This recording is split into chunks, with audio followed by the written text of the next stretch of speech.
The majority report recently covered Live Nation and Ticketmaster monopoly testimony going on in the Senate.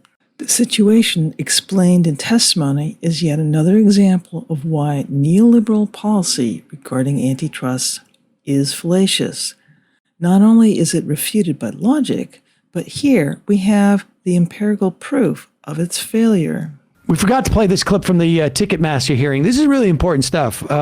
Here is Clyde Lawrence. I don't know the band Lawrence, but this is an important sort of explanation of the monopolistic practices of Live Nation and Ticketmaster. This is in front of the Senate Judiciary Committee hearing from yesterday. Most of the issues we face stem from the fact that Live Nation Ticketmaster often acts as three things at the same time: the promoter, the venue, and the ticketing company. To describe it in brief, the theory was argued by Robert Bork in his book, The Antitrust Paradox. Bork's doctrine states that the courts should defend competition, not competitors. They do this by only concerning themselves with consumer prices and ignoring all other stakeholders in antitrust cases. Although the consequence of mergers and acquisitions harmed hundreds of thousands of businesses over the years, for a time the consolidation that ensued did not affect prices. But the courts proved to be wholly indifferent to consolidation because at the very least we can say they were not able to foresee the exploitative leverage of concentrated ownership or stockholders in business willing to buy their time for years.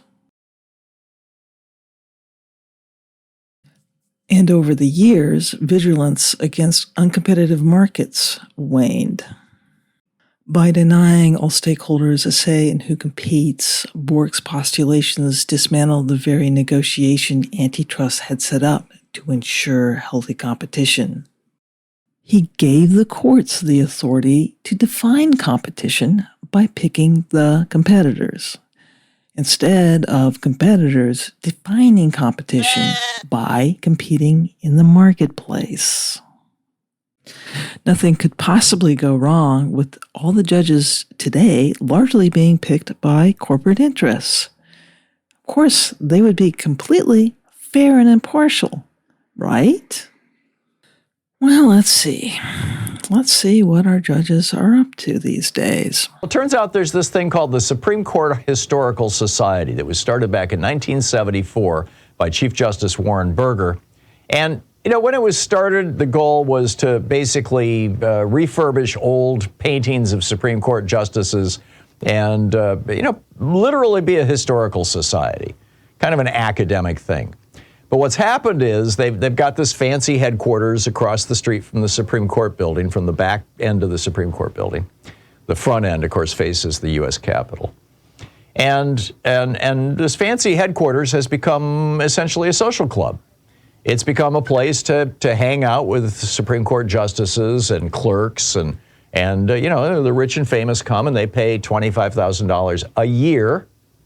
So how does this work? Well, I'll just share with you from what I wrote today, or what I published today. I wrote it yesterday afternoon. When the Sackler family wanted the court's help protecting the billions they'd siphoned out of Purdue Pharma after dooming hundreds of thousands of Americans to a life of addiction and even death, they chose a lawyer who, along with his law firm, had given at least $187,000 to the society. When power companies successfully sued at the Supreme Court to prevent the EPA from regulating their fossil fuel emissions, they chose a patron-level donor who joined the society's board in 2006. When United Parcel Service, UPS, was sued by a pregnant worker for discrimination, saying that they refused to let her go on light duty. They wanted her to continue lifting heavy boxes through her pregnancy. They probably hoped that they could rely, at least in part, on their $550,000 contribution to the Historical Society via their charitable foundation.